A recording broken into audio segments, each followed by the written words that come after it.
नमस्कार मेरे प्यारे मित्रों। आज हम लोग आर्थिक शब्दावली के बारे में यानी इकोनॉमिक टर्मिनोलॉजी के बारे में चर्चा करेंगे जो बहुत ही महत्वपूर्ण है। फिशर प्रभाव यानी फिशर इफेक्ट। क्या आप लोगों ने इसके बारे में जाना है? क्या आप इसके बारे में जानते हैं? क्या आपने इससे पहले कभी इसके बारे में पढ़ा है? क्या आपको इसके बारे में थोड़ी बहुत समझ है? ये ऐसी टर्मिनोलॉजी जो बड़ी ही मज़ेदार है। आपको समझ में आता होगा कि जब आप बैंक में जाते हैं, आप उसमें कुछ डिपॉजिट करते हैं अपने सेविंग अकाउंट में, तो आपको लगता है कि इतना इंटरेस्ट रेट दिखा रहा है, इतना हमें मिलेगा। तो ऐसा कुछ होता नहीं है। उसके कहा जाए तो एकदम बिल्कुल विपरीत होता है। हम लोग फिशर इफेक्ट में ये देखेंगे मुद्रास्फीति और जो ब्याज दर होता है, इस पर क्या संबंध है, इन दोनों से क्या रिलेशन है। यानी अगर मुद्रास्फीति चल रही हो, मुद्रास्फीति क्या होगी, मनी इन्फ्लेशन क्या होगी, आप लोगों को पहले ये समझना चाहिए। मनी इन्फ्लेशन उसे कहेंगे कि क्या हो कि जब इकोनॉमी में यानी अर्थव्यवस्था में, किसमें, अर्थव्यवस्था में पैसे तो सभी के पास हो, क्या हो, आप एकदम सिंपल भाषा में समझिए कि सभी के पास पैसे तो हो यानी मनी तो हो, अर्थव्यवस्था में मनी तो हो, लेकिन यहाँ पे क्या नहीं है, गुड्स नहीं है। यानी कि सभी के पास पैसे हैं, सभी लोग डिमांड कर रहे हैं, लेकिन गुड्स ही नहीं है, कैसे खरीदा जाए। इसके कारण इसका अगर डिमांड बढ़ जाता है तो इसका रेट क्या हो जाता है, बढ़ जाता है। ठीक, इसका रेट क्या हो जाता है, बढ़ जाता है। इसी स्थिति को या फिर इसी प्रक्रिया को या फिर इसी कंडीशन को हम लोग क्या कह देते हैं, मनी इन्फ्लेशन। क्या कह देते हैं, मनी इन्फ्लेशन, मुद्रास्फीति इन्फ्लेशन। ठीक, तो मनी इन्फ्लेशन क्या होता है हम लोग इसके बारे में समझ गए हैं। इस अवधारणा के बारे में आज हम लोग समझेंगे। फिशर इफेक्ट क्या होता है, जिसको हम लोग बहुत ही विस्तारित रूप में देखेंगे। कैसे देखेंगे, बहुत ही विस्तारित रूप में। अगर आप लोग जानते हैं तो अच्छी बात है, अगर नहीं जानते होंगे तो आज आप लोग ज़रूर समझ जाएंगे क्या ये कह रहा है फिशर इफेक्ट। तो आइए हम लोग बिना देर किए हुए स्टार्ट करते हैं इस टॉपिक को। क्या है ये फिशर इफेक्ट? सबसे पहले जानिएगा फिशर इफेक्ट क्या है, इसके अवधारणा के बारे में समझेंगे। और इसमें देखिए कुछ फार्मूलेज हैं, कुछ फार्मूले हैं, कुछ सूत्र हैं, हम लोग इसके बारे में भी समझेंगे। क्या ये सूत्र क्या कह रहे हैं, ये कुछ हमें दे रहे हैं, कुछ ज्ञान दे रहे हैं, इससे हमें कुछ समझ में आ रहा है कि नहीं आ रहा है। ये एग्जाम्पल इसीलिए लिया है मैंने कि ताकि आपको ये समझ में आए कि ये सांकेतिक क्या होती है, ब्याज दर होती है, और वास्तविक ब्याज दर क्या होती है। इसी को समझाने के लिए ही मैंने ये पूरे फार्मूले ड्रॉ किया है आपके लिए। ठीक, तो आइए अब हम लोग स्टार्ट करते हैं। क्या है इरविंग फिशर? ये इरविंग फिशर साहब हैं, इन्होंने जो है विकसित किया है यह अवधारणा मुद्रास्फीति तथा ब्याज दर के बीच संबंध को दर्शाता है। यानी कि इरविंग फिशर महोदय जो है, इन्हीं ने ही इस अवधारणा को क्या किया है, विकसित किया है। किसका? फिशर प्रभाव को।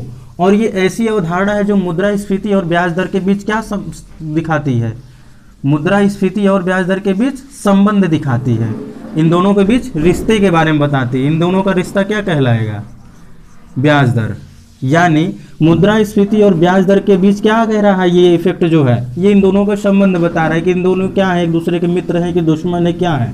आइए अब हम लोग समझते हैं आगे कि किसी ऋण पर सांकेतिक ब्याज दर, वास्तविक ब्याज दर तथा ऋण की अवधि के लिए अनुमानित मुद्रास्फीति की दर की कुल योग होती है।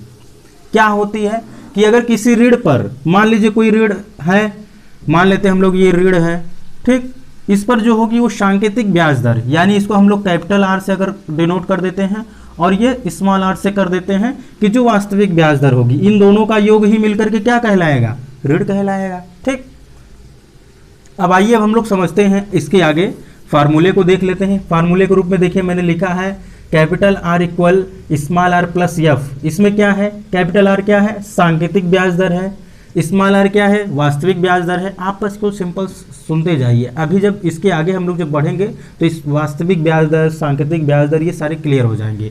एफ क्या है, वास्तविक मुद्रास्फीति दर है। अब आइए अब हम लोग इसके आगे समझते हैं। सबसे पहले आप लोगों ने ये समझा ना कि ये क्या कह रहा है, मुद्रास्फीति और ब्याज दर के बीच क्या दिखा रहा है, संबंध दिखा रहा है कि इन दोनों के बीच कैसा रिश्ता है। ये रिश्ता कैसा है कि किसी ऋण पर अगर सांकेतिक ब्याज दर, वास्तविक ब्याज दर तथा ऋण की अवधि के लिए अनुमानित मुद्रास्फीति की कुल दर का क्या होता है, ये योग होता है। यानी क्या होता है, उनका सम होता है। क्या होता है, सम होता है। अब इसके आगे हम लोगों ने ये देख लिया कि कैपिटल आर इक्वल क्या हो गया, स्मॉल आर प्लस एफ, यानी कैपिटल आर जो हो गया वो सांकेतिक ब्याज दर हो गया, और स्मॉल आर क्या हो गया, वास्तविक ब्याज दर हो गया, और कैपिटल एफ क्या हो गया, ये वार्षिक मुद्रास्फीति दर हुआ। यानी कि ये जो पूरे एनुअल में जो मुद्रास्फीति की जो रेट ऑफ क्या होता है, मनी इन्फ्लेशन जो होता है वो क्या हो गया है, एफ हो गया। ठीक, अब हम लोग आगे आते हैं जिसमें हम लोग ये देखेंगे कि सांकेतिक ब्याज दर क्या होती है, वास्तविक ब्याज दर क्या होती है।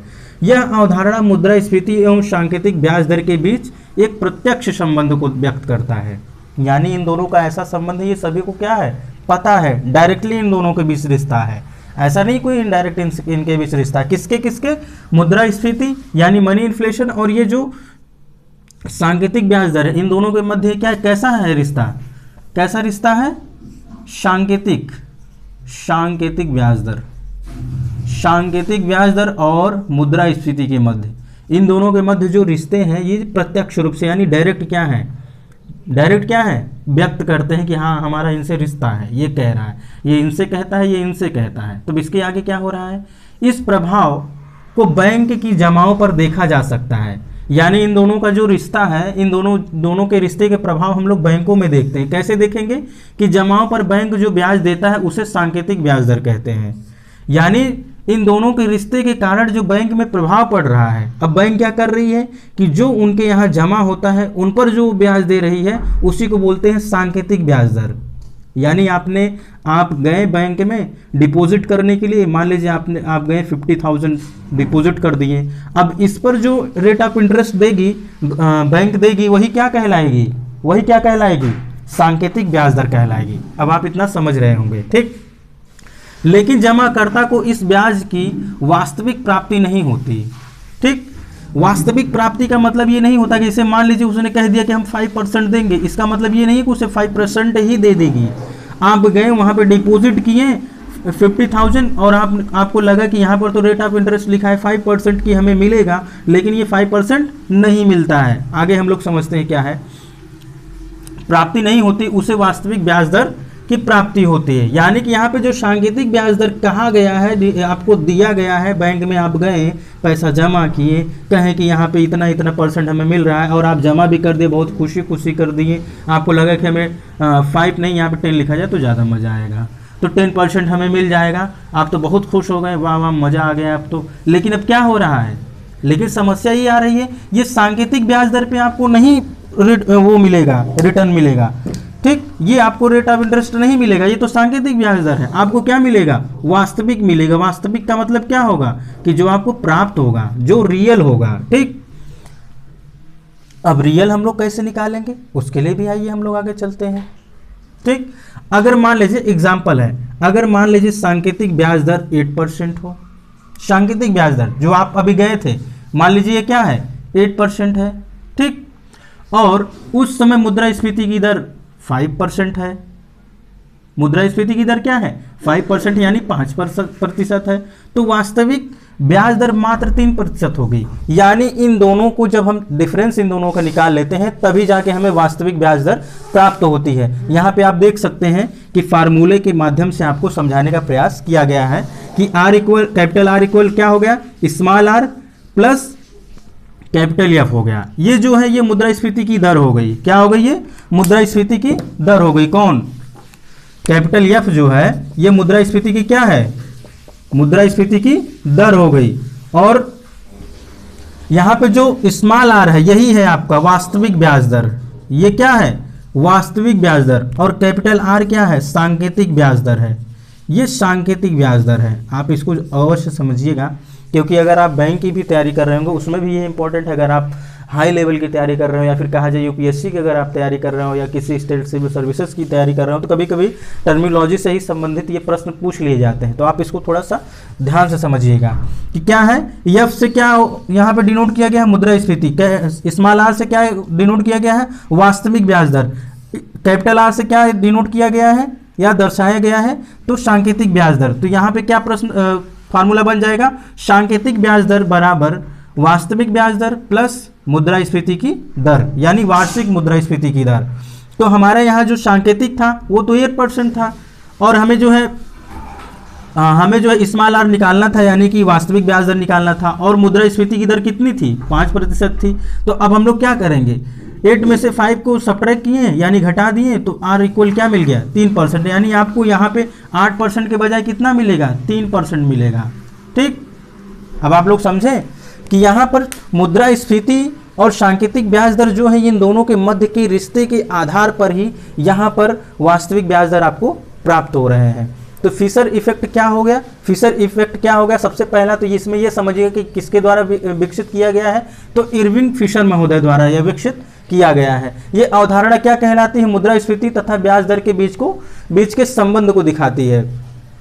यानी कि अगर मुद्रास्फीति ज्यादा होगी तो जाहिर सी बात है इसको कम देना पड़ेगा, क्या मिलेगा, कम, क्या कम देना पड़ेगा, यहाँ पे रेट ऑफ इंटरेस्ट कम देना पड़ेगा, जिससे क्या होगा, लोग हतोत्साहित हो डिपॉजिट करने के लिए।